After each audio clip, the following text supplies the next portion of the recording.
Hello, everybody, and welcome back to AGRITECTURE's travel-free digital conference series. I'm Henry Gordon-Smith, founder and CEO of AGRITECTURE, and this series is all about showcasing thought leaders from around the world in ag tech, sustainability, and sustainable agriculture.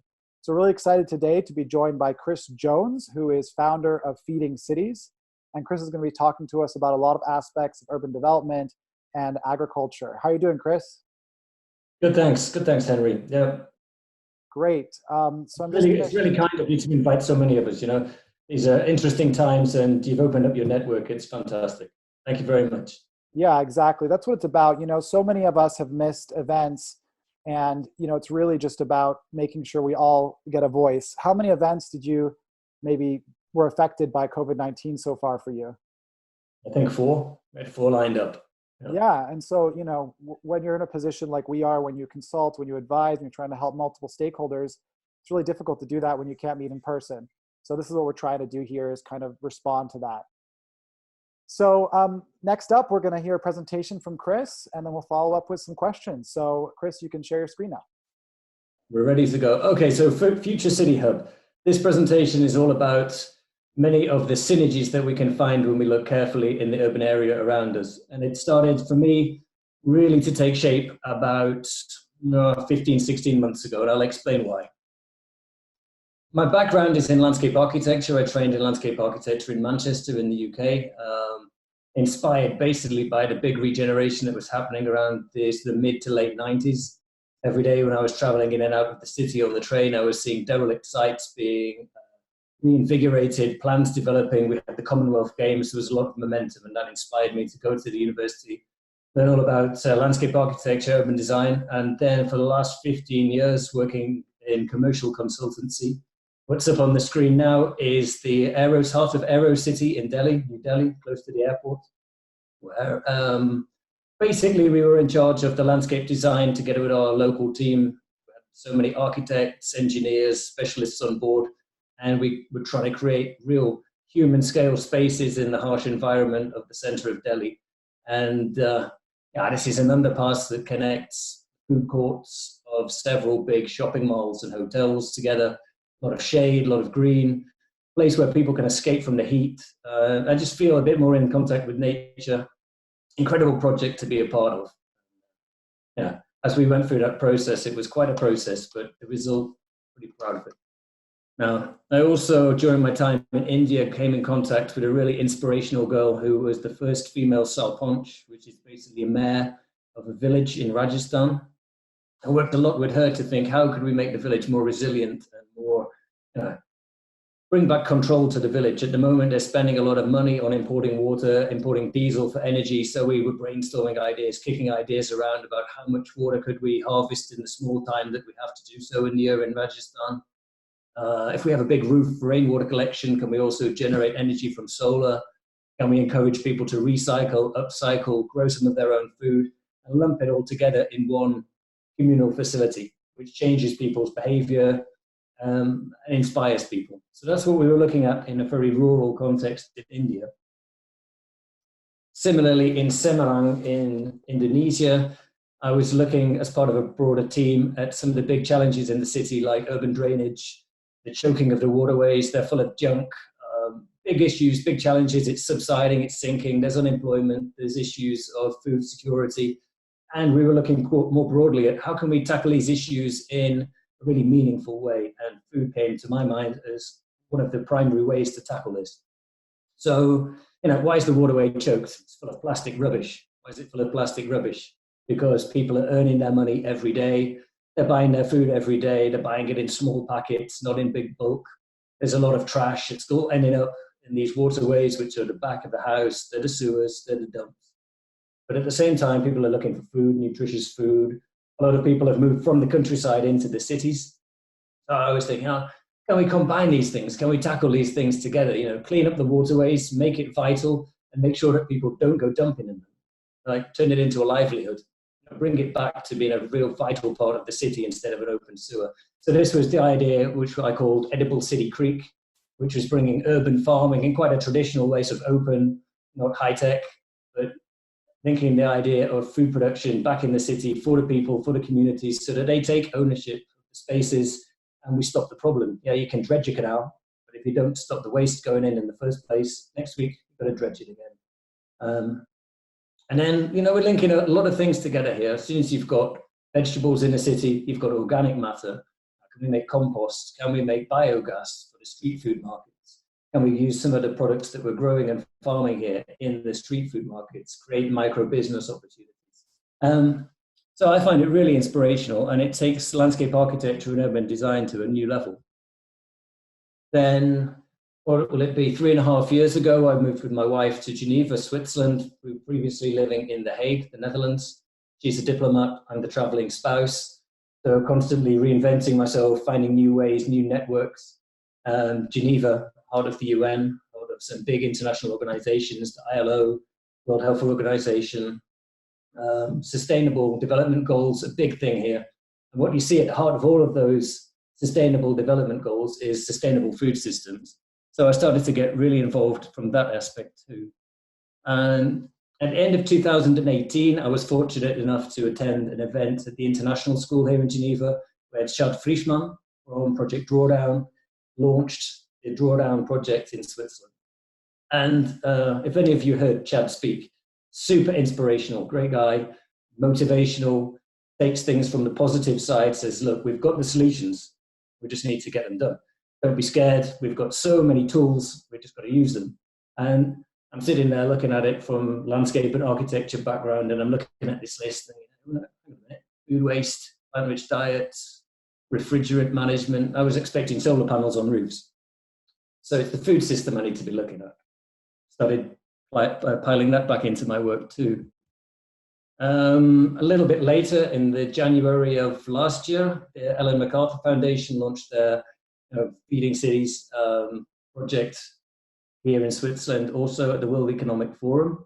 And again, we see the power of bringing the food system into how we look at our cities and what the impact can be when we do it right.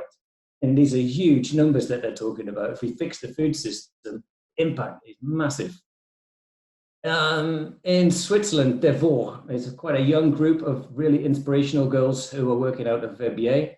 Verbier is a top ski resort, a lot of hotels, permanent population of about 1,500, 25,000 hotel overnight spaces. So a huge fluctuating population, food being imported, a lot of export. How do you tackle waste? How do you avoid food waste? How can we make it more sustainable and smarter? And they started looking at monitoring, working with Kitro. Kitro have developed a food waste monitoring device, and they installed it in 5 different restaurants. And in the first month, you can see the figures on the screen here. It's astonishing, absolutely incredible. 4,366 kilos of food wasted across 5 establishments. Or basically 3 meals a day for one person every day for 5 years. Phenomenal. And that's only from a couple of restaurants. So the impact is huge also in terms of CO2 and water. Unfortunately now this monitoring can't go on. All the restaurants have closed down for the season, but that then presented a new challenge. Where's the food going to go to? That these hotels had bought in a lot of stuff ready for the season. So the girls from Devor had another challenge. How do we distribute this? And we're monitoring how that's been done, and they'll be providing updates soon. And alongside the food system, you see so many things in the news these days. From, like on the screen here, I've got refill stations by Unilever, looking at providing non-perishables, your shampoos, your soaps, your detergents, that kind of thing in a refill situation in Indonesia. Again, tackling waste of plastic materials. Europe wanting to be leaders in the right to repair rather than throwing stuff away. More and more initiatives in electric bike deliveries, growing everywhere you can, from underground to on rooftops. France passing laws to stop unsold goods being chucked away. IKEA wanting all their restaurants to be self-sufficient. Toronto looking at garbage trucks powered by biogas from food waste. All of these things, if we can link them in a smart way, then we're really talking about smart cities. The COVID is having a big impact, and it's super exciting. It's hugely challenging, like Henry says. We've missed a lot of conferences, but at the same time, the network's finding each other, and we're finding really unexpected things. We're seeing a lot of momentum. Like if I look around me at the moment, people are being confronted with stuff that previously was associated with countries far away. Like, how do I get rid of my waste is suddenly a big issue. Where am I going to get my food from? Do I have to stand in a queue outside a shop for 4 hours? Like here, to take away your recycling, I had to wait 40 minutes at the dump. It took me 90 minutes. And I've got sort of hidden in the top left of the screen a load of smashed glass bottles. If you look at the main image on this screen, that's a recycling centre surrounded by vineyards. So people are driving in, smashing all their old bottles, and then going somewhere to buy some new bottled wine. Can we not like close these loops and be a bit smarter?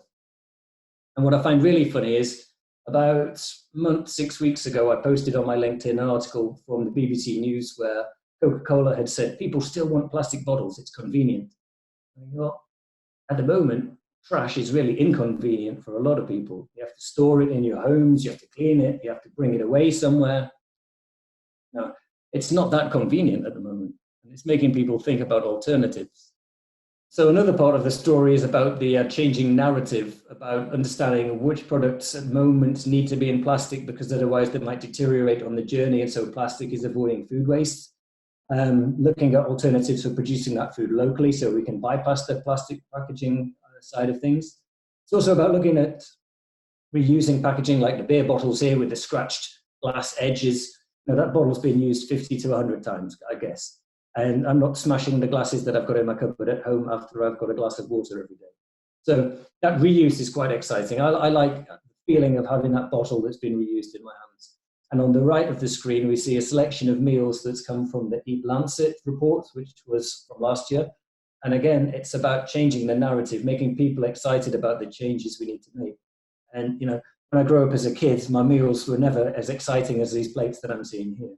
So, you know, let's get excited about what we need to do instead of being pessimistic and worried. Another thing that's coming out of the COVID, especially around here in Geneva, which isn't a big city, is the rediscovery of locally grown. You know, people are apprehensive to go to supermarkets. We're not on total lockdown, we're on pretty restricted lockdown, but still, you know, there's a fear I might have to wait for an hour to get into the supermarket. Will they have what I need? Am I going to come into contact? Am I going to get sick? So people are looking for alternatives to the supermarket. And like never before, they're discovering again all of the little farms around here, and there's lots. You know, when I look out my window, I see grapes. Just down the road, they're growing apples and pears. There's a lot of little small farms growing a huge variety of products. And these farm shops are being found in great numbers. In Geneva, there's an app. You can look online and you can find local providers and distributors and shops for everything from wine to oil to veg and fruit. And they're not only farms, they're also places for markets where small farms can find a bigger market where you can do hospitality. And for these guys, they're moving fast and they're adapting to the climate and what customers want. We've also got Farmy and many more like it in Switzerland who are linking local growers with a bigger market. And what I like about Farmy is you can see how much CO2 you're saving by choosing wisely and choosing locally.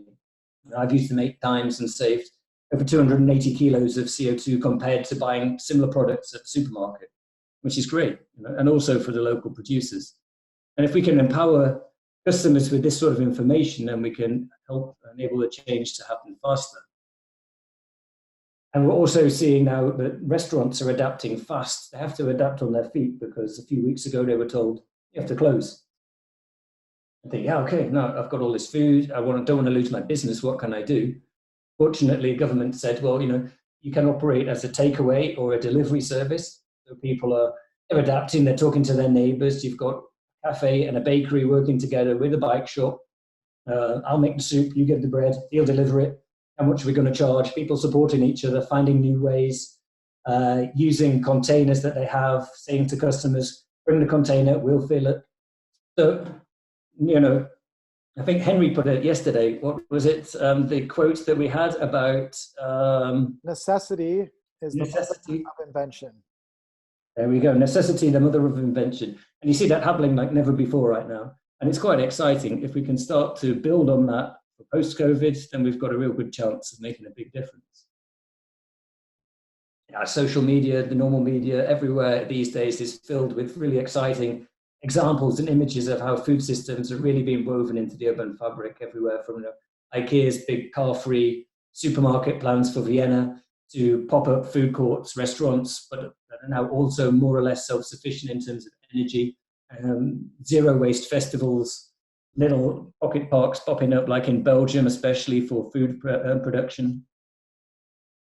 The one at the top corner, top left corner here, creating a food garden on top of a car park. It's a fantastic use of space. The greenhouse in Utrecht, which is a temporary use for 15 years, but it's a building founded on circular economy principles. It's demountable, it can be relocated. A lot of the interior is borrowed or upcycled. They grow some of their own leafy greens and herbs too. And even down to things like Kitchen Town, where startups and innovators in the food sector can come together to experiment and to do stuff. And if you look at the moment with like food waste issues, there was people with overstock from either restaurants or sometimes supermarkets. And what are we going to do with it? We don't want to waste the food. But if we've got kitchens, places like Kitchen Town, where innovators can say, well, I'll take that almost expired product and make something with it, then we're also closing loops and preventing food waste too. So recently I was starting to look at what are these spaces in the cities, where could we find places to do interesting stuff with the food system. There's so many empty rooftops where not lots happening. The big image on the bottom right here, typical out-of-town supermarket. Once this was productive farmland. Now it's an ocean of car parking, a massive single-story building with a huge roof. We used to produce food here, now we import everything, chuck half of it away. Everybody has to drive here, drive home, drive somewhere else to get rid of the refuse. It's so inefficient. If we start to look for more interesting synergies from energy to water to food, we've got great opportunities. And that led me to put all these pieces together. This was quite a theoretical diagram, but it was me starting to link project drawdown solutions, sustainable development goals, examples that I'd seen. How could we find interesting synergies to close loops from energy to waste, to water, to food? And I presented this last year at Drawdown's big conference in the States. And I've since taken it into a series of urban regeneration projects, where we start to look more specifically at, like, that's the theory. How does it fit into an urban network? Who would we be sending food to? Who would be buying from us if we would do something at this location? Is it smart to do greenhouse here or not? Is it smart to look at new mobility? How does it fit into the network? And that's essential if we're going to get it right. A few of the tempting renders that I made as we explored this. Again, you see smart glass, different forms of hospitality. This is based on an existing multi-story car park. Nobody parks on the roof because it's either raining or too hot. So let's use that space for something else. Great thing about the car park is we can drive up to the top, we can get in what we need, we can get out what we want to sell. It's got a pretty decent weight loading. And a lot of these modules, like Biophilia are doing, you can get fantastic modular food growing units these days. So it's pretty quick to achieve stuff like this. And plug it into the local food scene, allow startups access to more integrated facilities, like the Kitchen Town idea, where they've got kitchens which are of an industrial quality for startups to experiment with, gain access to. And when we build it into the urban system, and we look for the right synergies, then we've got a good, strong business case, which in the past hasn't always been. So the final slide of the presentation is never forget your roots. Because, without our roots, we don't have our plants. But also, I've come back to the food system, although I always do commercial landscape design, I've come back to the food system. And when I look back through the generations in my family, my parents, they've always had a food garden. Their parents have always had food gardens. My granddad, he was winning prizes for his football-sized onions, And his father, so my great-grandfather, was a head gardener at a suburban part of Manchester, which is the black and white sepia image in the middle. So, going back through all of the generations, it's been about understanding how much can we grow ourselves, the joy of the garden, the joy of food production. And even my kids, you see them here digging in the dirt. That was us last weekend. And a little inset photo of all the seeds. Our living room is a living room. It's full of plants. They're growing their food. Later in the year, they're going to be eating it. It's a wonderful thing to share with the kids, but it's also so important. And we've noticed as well, so many people here are complaining about these queues to the tip, these queues to the dump. How do I get rid of my waste? And we're eating mostly vegetables and fruit. And our trip to the dump is a small walk to the compost bin. You close so many loops when you think about the food production in your own place. And when we can build that into our urban environments as well, I think we've got a good chance of making the changes that we need. That was basically the introduction to what I'm doing. Over the next few months, I'm going to be working with a lot of different guys as we observe the changes that are happening in the food system, from supply to production to processing, and also exploring if people's attitudes are really changing based on their experiences right now. And then that will be fed back into the work that we've been doing over the last year. Thank you so much, Chris. Let's have a virtual round of applause for Chris Jones from Feeding Cities. I really enjoyed that inspiring and optimistic presentation. I really liked this final slide where you're talking about never forget your roots. And I want to invite our viewers to ask themselves, what's something from your past, maybe from your parents or from your grandparents, that you learned about food and agriculture? What's something from your roots? And you can go ahead and comment in the comment section below, and maybe Chris will see it and will reply. But let us know what you're trying not to forget from your roots that's helping you be more sustainable in food and agriculture. I really liked this idea that, this is something we've done before, and this is not necessarily about creating something new. A lot of people ask me, well, why would we bring urban agriculture into cities? And I like to say, well, it's not about bringing it in, it's about restoring it, right? We used to always have that as part of our cities, and it makes sense to think about the resources we need to survive when we're designing cities. So I really, really agree with that aspect of it. So let's dive in. I've got a couple of questions for you. You talked about something called human scale. Can you just define that for the viewers that may not know that term? I think it's really about feeling comfortable in cities. You can very often feel lost in a city. You've lost in terms of you're quite anonymous in a city. You're overpowered maybe by buildings that are around you. You can't see the top of them, perhaps. You feel that they're all powering down on top of you. Maybe you've lost a connection with nature. Maybe you're just lost in a crowd. And the human scale is more about finding and creating small spaces or networks of spaces where you feel comfortable, either comfortable in terms of climate or comfortable in terms of personal safety or just interaction with other people. Maybe you don't want to physically talk to somebody, but you want to sit down and just feel comfortable with people around you, but not too many. It's about, humanizing cities and not creating these really oppressive, huge metropolises where you get lost, and where, when you have that disconnect, and also that disconnect with nature, then people are a bit sort of, hedonistic with the way that they live, I think. As soon as you feel more connected to each other and to nature, then you probably live in a more respectful way as well. Yeah, bringing us back to our roots and scale. I love that too. So, you talked about a lot of unused spaces in cities. You talked about rooftops. Yeah. You even talked about creeks, places where things might be dumped or underused. You talked about parking garages. Chris, if you had to choose the kind of most ubiquitous, global, underused, utilized space, what would that be? Yeah, at the moment it's the flat roof, but that's quite challenging, but a lot of the flat roofs haven't been designed for any kind of weight loading at all. But especially if you look at Asia, the waterways are a massive challenge. They're a huge challenge all across Southeast Asia, all across parts of Indonesia, parts of Malaysia. They've become neglected. Often I see World Bank tenders coming for, like dredging or clearing the rubbish or, looking at waste collection. But it's not really tackling the fundamental issues of, where's the waste coming from? Can we change the flow of materials and food? Is really the reason that you've got all this waste entering waterways. So look around the world, and also in Africa, the cities have grown so fast that the waterways have been engulfed.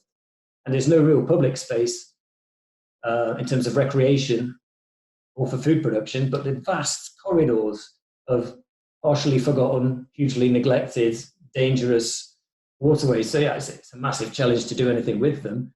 But if you can tackle it holistically, then it's better than doing all these sort of piecemeal interventions of taking out the trash now and then build again tomorrow, or bit by bit. I just felt the power of the food system. It gives people an opportunity to build a micro business whilst also tackling a huge problem. And if you give people a micro business, then the whole problem will get itself sorted out because people will just do it. Yeah, that social entrepreneurship as a response to these challenges is something I'm going to kind of talk about and ask you about next. But to our viewers, if you have underutilized spaces you see in your city, what are they, and what are some of your ideas to make them productive again? So I work with a lot of entrepreneurs. Sorry? And also the challenges, because there's lots of unused spaces, but you're just not allowed to do anything. Regulations say, no, you can't do anything with it. So we'll talk about policy as well, my final question. But my question right now is about business and entrepreneurship. So, there was kind of this first wave of sustainability and social entrepreneurship, which was about find a problem and solve it, find some sustainable challenge and solve it through business, which is kind of what AGRITECTURE's done and what a lot of, I would say, first wave of sustainable companies have done. But now the idea of circular economy has evolved and developed and become more popularized. And that's really going a lot further. A sustainable business says, okay, we're going to take these inputs and these outputs and create a business plan, and we're going to try and make that impact positive, right? But a circular economy is really connecting that to every other system or the appropriate systems. So what's your advice to entrepreneurs that are, already struggling with getting the business case forward and going through the difficulty of planning, say, a new urban farm? What's your advice to them and why they should really look at the circular economy more deeply?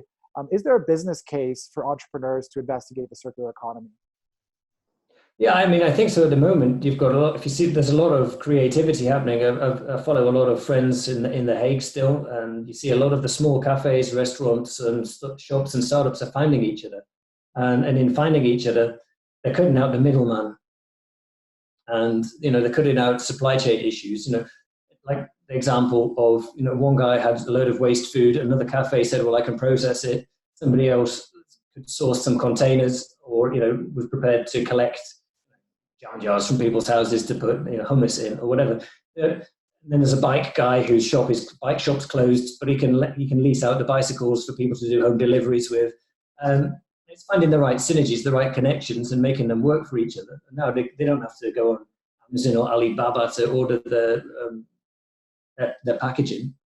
They're just finding other ways to do that, and that's creating a business opportunity for somebody else, either in collection or sterilization and processing, whatever. But I think these small startups find each other, and a lot of the middleman loss can be cut out. And I think maybe that's where the business opportunities lie. I really like that answer. It kind of makes it relatively simple as a starting point for entrepreneurs, which says, as you're growing your network, right? As you're looking at competitors that maybe you can turn to collaborators, as you're looking at your neighbors, as you're connecting with other entrepreneurs, be open to ways you can actually share resources. Actual resources. It's almost like the sharing economy and the circular economy connect there in a certain way. And I think a lot of people go to business events and they're kind of looking for an introduction or this or that. And those are maybe soft parts of a circular economy. But what about the resources? What about actual waste and water and various products, packaging that you could share and collaborate on? So I really like that. That's a very simple and tangible starting point for our audience. My last question is... It's simple. A lot of it is quite simple, I think. It's just getting the ball rolling. Well, there's a good place to start. In regards to policy, you're obviously in Geneva. You talked about Project Drawdown. You talked about the SDGs. What's a policy to kind of achieve your mission, which is feeding cities, at least in the context of this? What's a policy you'd like to see implemented in cities across the globe that would be a good starting point? I think one of the challenges that we come across, people look at this diagram that I made. They see the layers. Okay, you've taken an old car park and you've turned it into somewhere where energy is produced, where water is harvested, where food is produced, where packaging is maybe reprocessed. Whatever. There's so many things loaded in this. It doesn't fit in my development plan. What is it? Does it go in industry? I don't know. Does it go in catering? I don't know. So I think one of the things we all have to do is look at how do we define this and how can we get it that it fits into a category or can be made to fit into a category in a development plan. And that's one of the key discussions that I'm having at the moment is how do we make it identifiable as a planning element? Yeah, standardization of those typologies. What's the piece of policy that we need, but it's more the discussion about how we make it fit into the planning system.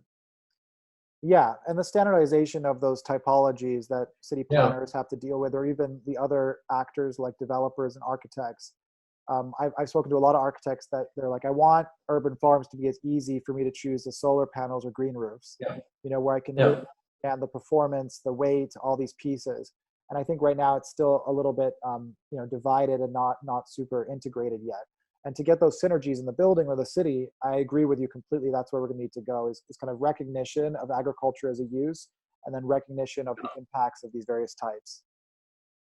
Yeah, and I think also, very often cities have within their own property portfolio some of the best buildings to get this thing started. They often have the big units with a big flat roof. If they wanted to get it doing, they also have a big purchasing power. If you look at schools, hospitals, and all of the stuff that a city buys in, they have an enormous purchasing power as well. And if they would say, well, we're going to trial it at this big hospital or this big school or on our administration building, and we'll guarantee to buy 60% of the product, then it becomes interesting for people to jump in and get on board with it. So maybe, you've got things like the Milan Food Pact and Eurocities and stuff. If they would take it on board and say, okay, well, each of us is going to commit to one of our municipal buildings, trialing at least part of this. Right. Then you get an entrance into the market. You get confidence from people to say, well, the idea's been tried and tested. Now we're going to scale it up. So I think that's something that maybe it's not policy, but it's a commitment that could allow this to gain more momentum. Well, Chris, I really want to thank you for your presentation today on sticking to your roots or returning to your roots and the circular economy. Really, really informative, and we're super grateful for your time. Chris, where can people learn more about you and connect with your work, learn about your work, and reach out to you? If they go to www.feedingcities.info, that's my portfolio site, and there you can get in touch. And if you liked this video with Chris, you'll probably like other videos from AGRITECTURE's travel-free digital conference series. You can learn about all of them at agritecture.com/digital-cities. If you liked this video in particular, give us a thumbs up and subscribe to us on YouTube and follow us on social media at AGRITECTURE. Thank you so much to Chris and to all of you for tuning in.